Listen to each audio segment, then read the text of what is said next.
When I was 12 years old, I was oblivious to how the outside world's problems still surfaced from the 16th century.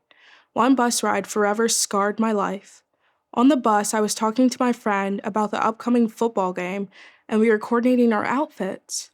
Suddenly, I felt a thick rope around my neck slowly becoming tighter each second. I began gasping for air. The background noise was filled with laughter from my peers.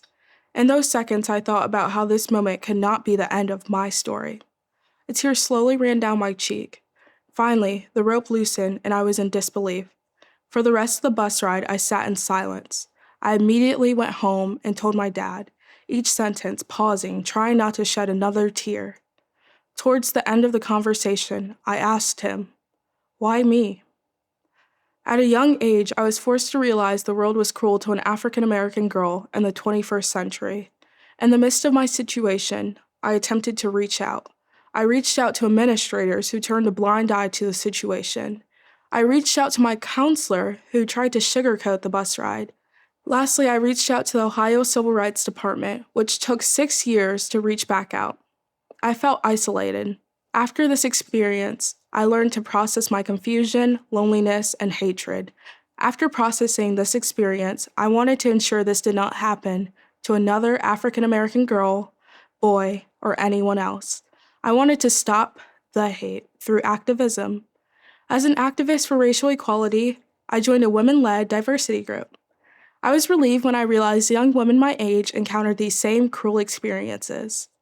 While I wouldn't wish this type of trauma upon anyone else, finding a sense of community made me feel less isolated.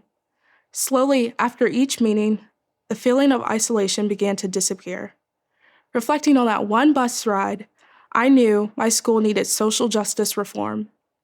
Within my school, I founded a poetry club in hopes of providing an outlet that fostered creativity, allowing students like myself to embrace social injustices. Writing poems helped me expose the truth and taught me the importance of authenticity. Lastly, I founded a nonprofit organization sending young children inspirational letters and care packages to children in different communities, locally, nationally, and globally.